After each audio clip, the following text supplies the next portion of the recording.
오늘은 ESG 경제연구소 소장이시고 서강대학원 교수이신 김영익 교수님을 모셨습니다. 안녕하세요. 예, 안녕하십니까. 네. 일단 현재 미국에서는 지금 가장 이슈가 되고 있는 게 바이든 대통령의 1.9조 달러 부양책인 것 같은데요. 예. 일단 하원은 통과가 됐죠. 예, 이제 그렇습니다. 문제는 상원인데 예. 이게 통과가 될지 모르겠네요. 뭐 거의 통과될 것이다 이렇게 보시면 될 것 같습니다. 네. 뭐 상원도 50대 50입니다만은 부통령이 권한을 가지고 있고요. 예, 그리고 물론 60표를 얻어야 되거든요. 네. 예, 공화당이 10표를 더 얻어야 되는데 뭐 저는 가능성이 있고요. 만약 그것이 안 되더라도 재정 발동권을 통해 가지고 통과시키리라고 보고 있습니다. 네. 예. 그렇군요. 그러면 이게 일단 통과가 된다라는 전제 하에 생각을 해보면 이게 얼마나 효과를 가져올 것인가 상당한 액수이긴 한데요. 예. 미국 GDP가 2조 1천억 달러 정도 되거든요. 아, 이 예. 그래프인가요? 예. 그런데 뭐 1조 9천억 달러니까 거의 GDP의 9%죠. 아, 엄청나네요. 예. 그래서 앨런 재무장관은 이거로 충분하다. 내년에 안정고용까지 갈 수 있다 그러는데 레리 서머스라고 전 하버드 대학 교수고 재무장관 했던 분이 계시거든요. 네. 그분은 이게 지나친 정도가 아니냐 이런 이야기를 하고 과하다. 있습니다. 예. 예, 그래서 지금 미국 경제 현상을 보면요. 지금 이 그래프에 그려놓은 이 잠재 GDP라고 미의회에서 추정한 미국 경제 성장 능력이에요. 아, 저 파란 선이요? 빨간 선이요. 빨간 성장 선이요. 능력. 예. 네.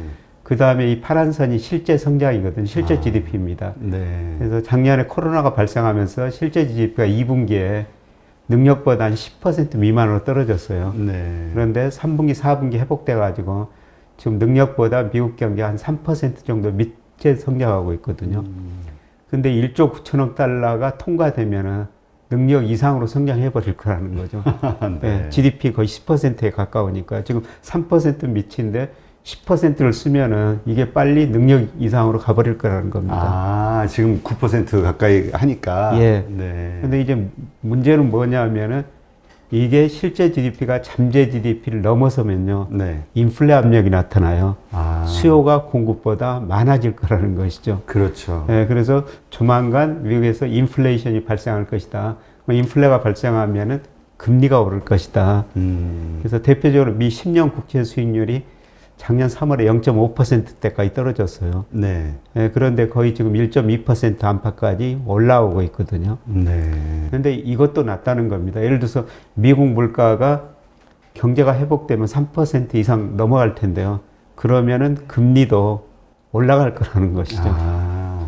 그래서 금리가 올라가면 이제 주식시장 측면에서는 경제 성장률 올라가면 주가에 좋은데 금리가 올라가 그러면 또 주가에 부정적이라는 거죠. 네. 네, 그래서 양면 효과가 있을 수가 있습니다. 아, 그렇군요. 예. 아, 그래서 그랬나요? 저도 어디 기사를 보니까 예. 옐런 의장이 지금 6% 넘는 실업률, 예. 이거를 완전 고용 때, 그러니까 코로나 이전인 예. 한 3%대로 낮출 수 있다. 이것만 예. 통과가 되면 예. 그런 이야기를 했다는 얘기를 들었어요. 작년 4월에 미국 실업률이 14%가 넘었었어요. 아, 많이 올라갔네요. 예, 그래도. 그런데 올 1월 달에는 6.3%까지 떨어졌거든요. 네. 그래서 미국의 안정 고용 실업률이 몇 %냐? 그건 보통 3.5% 안팎으로 추정하고 있습니다. 네. 예, 그래서 1조 9천억 달러를 쓰면은 실제 GDP가 잠재 GDP로 올라가고 경제가 좋아지니까 고용도 많이 늘어날 것이다. 그래서 연준 의장이 뭐 이런 회복세가 지속되면은 내년에 실업률이 한 3.5% 안정고용 수준에 들어갈 것이다. 예, 그리고 미국 경제는 참 탄력적인데요. 지금 많은 사람들이 백신 맞고 있지 않습니까? 네. 미국 코로나 확진자도 많이 줄어들고 있습니다. 그래서 백신이 효과가 있고 그 다음에 코로나 환자가 줄어들면 미국 서비스 경기가 급격히 회복될 거거든요. 그렇죠. 예, 그러면 이 부양책에다가 서비스 경기 회복되면은 실제 GDP가 잠재 GDP 훨씬 넘어서 버려서 예, 그리고 그동안 서비스 경기가 1년 동안 침체에 빠지다 보니까 그쪽에서 사람들이 투자는 별로 안 해놨거든요. 근데 이제 서비스 경기가 회복되고 수요가 늘어나면 또 인플레가 확 발생해 버릴 것이라는 거죠. 공급이 그만큼 줄어 있으니까. 예. 그래서 지금 제조업에서는 인플레가 그렇게 발생할 가능성이 낮고요. 서비스업에서 워낙 수요가 위축되다 보니까 물가가 안정됐었는데 만약 서비스업 경기가 회복되면은 경기 부양에다 서비스업 경기 회복되면서 물가가 급등해 버릴 가능성도 있다는 것입니다. 네.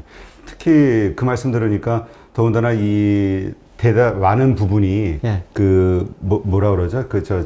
갑자기 용어가 생각이 안 나는데 이 개인들에게 전부 이렇게 나눠주는 형태였잖아요. 예. 지원금을. 예. 그러니까 개인들의 소비력이, 그러니까 현금이 생겼으니까 예. 그게 이제 소비로 이어졌을 때 더 높은 소비의 차원에서 인플레이션 우려가 있을 수도 있겠네요. 예. 작년에 코로나 때문에 미국 가계들이 저축을 많이 늘렸어요. 네. 미국 가계 저축률이 장기적으로 보면은 이제 가처분 소득에서 저축을 얼마나 하느냐, 장기적으로 보면 6 내지 7%거든요. 네. 근데 작년에 14%까지도 갔었습니다. 그러니까 미래가 불안하니까 지금 가계들이 저축을 해놨는데 여기다 $1,400를 또 주거든요. 네. 그러니까 미국 소비자 입장에서 보면 기존에 저축해 놓고 그런데 또 돈을 주니까 코로나만 진정되면은 서비스업 중심으로 소비가 확 늘어나 버릴 수가 있다는 것입니다. 네, 그래서 미국 경제가 올해 성장률이 상당히 높아질 가능성이 있습니다.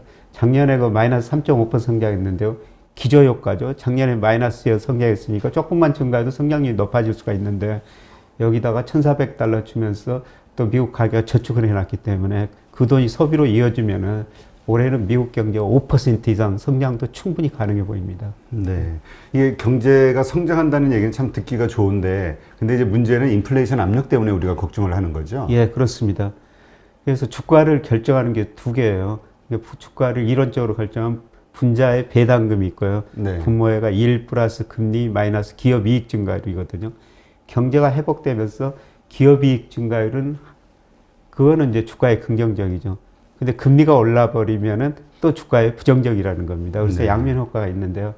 그런데 그동안 사실 미국 주가가 저는 부분적으로 거품이 발생했다고 보는데 저금리 때문이거든요. 네. 금리가 올랐을 때 과연 미국 주시장이 어떤 식으로 반응할 것인가, 미국 투자자들이 어떤 식으로 반응할 것인가, 이게 올 한 해 관심사라고 볼 수가 있을 것 같습니다. 네.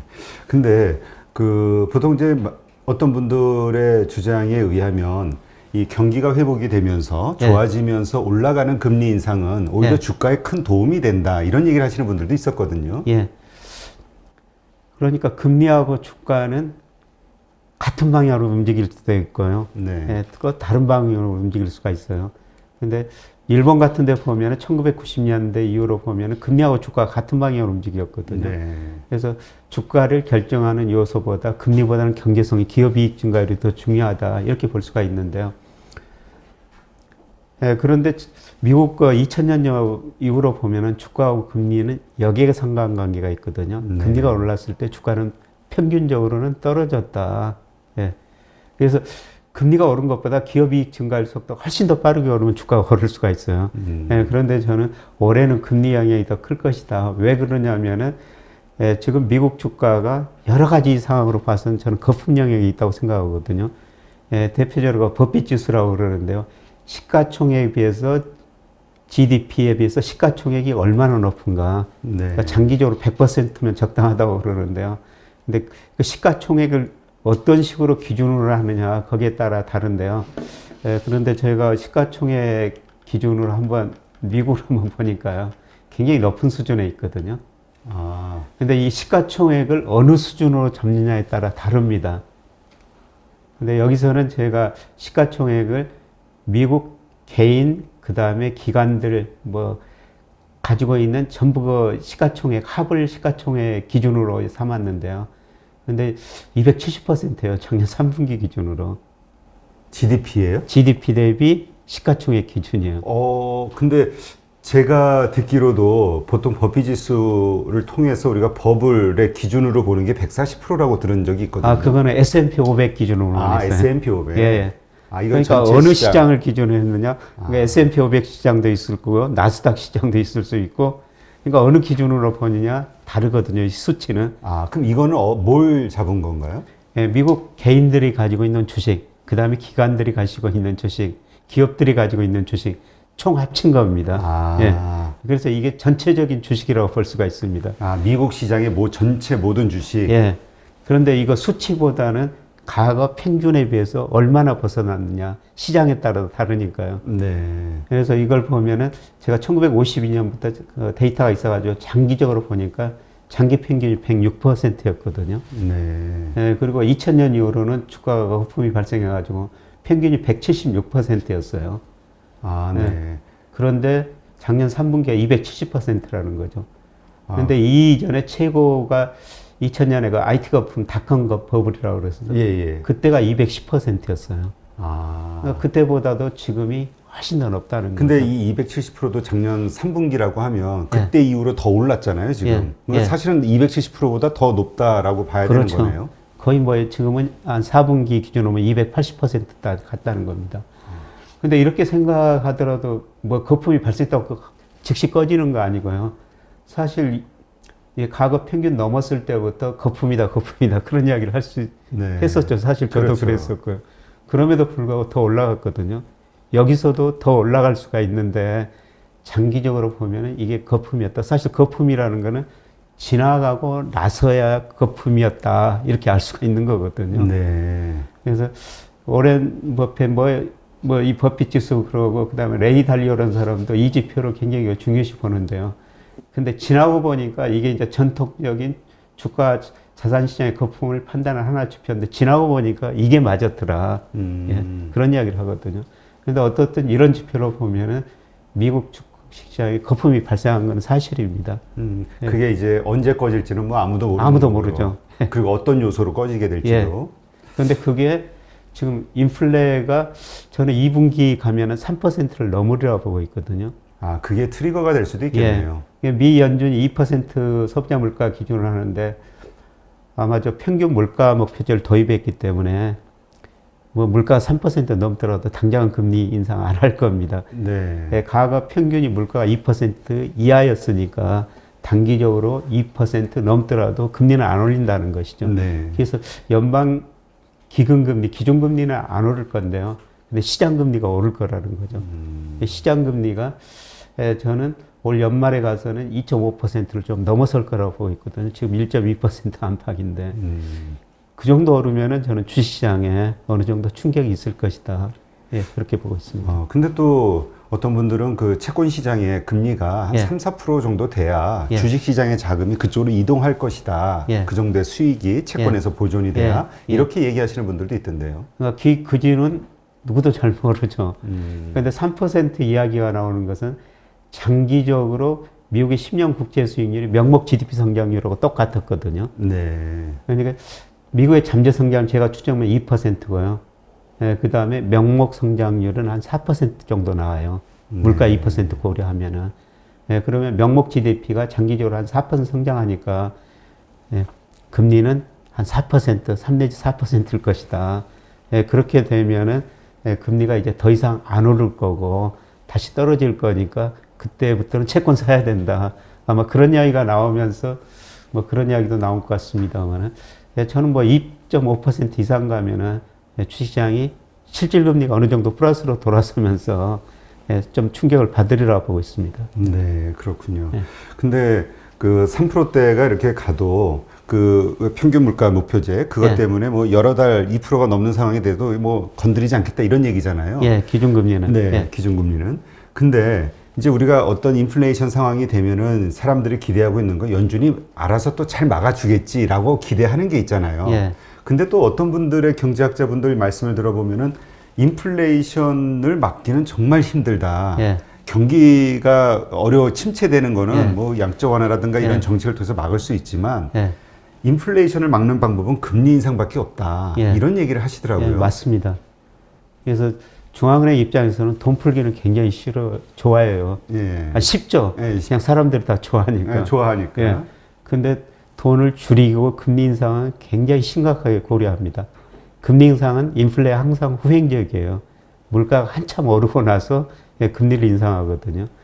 그래서 미국과 장기적으로 보면은 미국이 1950년대부터 1980년까지는 인플레 시대였어요.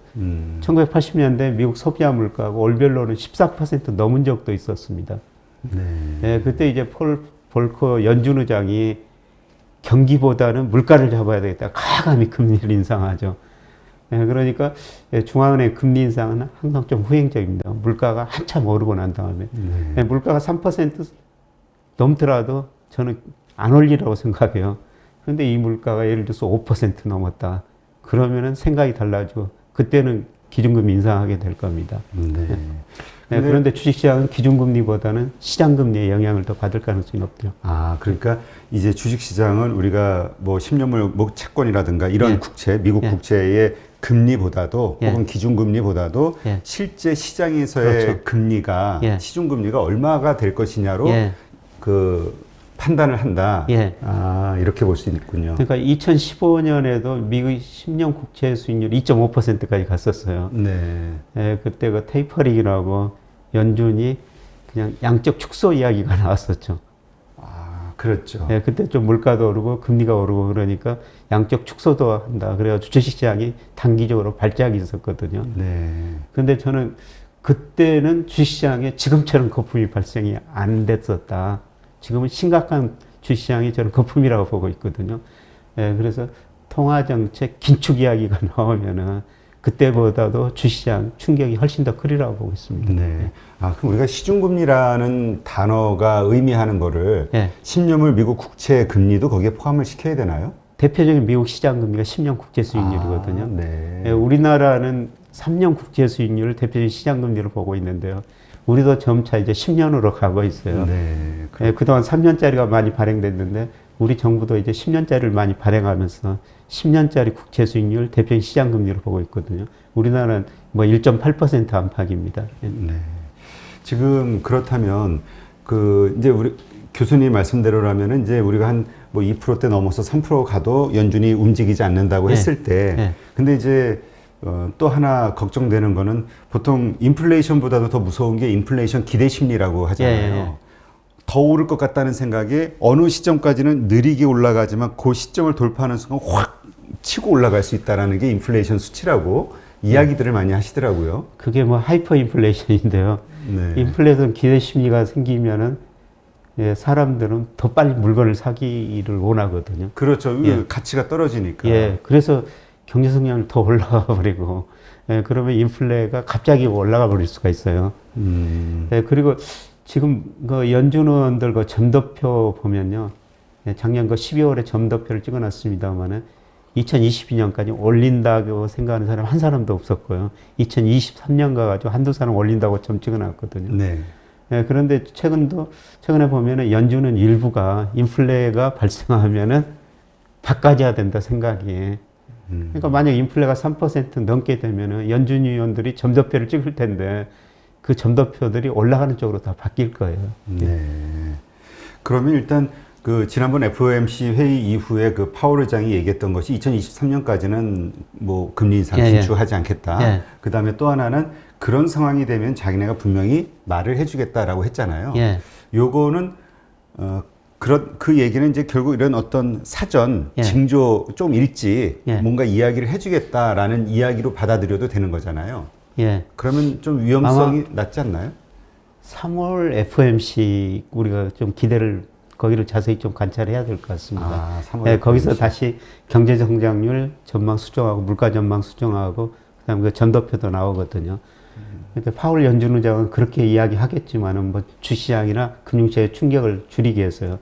근데 거기에 참여하는 연준 위원들 17명 의견은 다 다를 거라는 겁니다. 아, 그런 어떤 징조가 보이는 순간 그것이 바로 메시지가 돼서 예. 그게 이제 직접적인 어떤 효과를 발휘할 수도 있겠네요. 예, 그렇습니다. 예.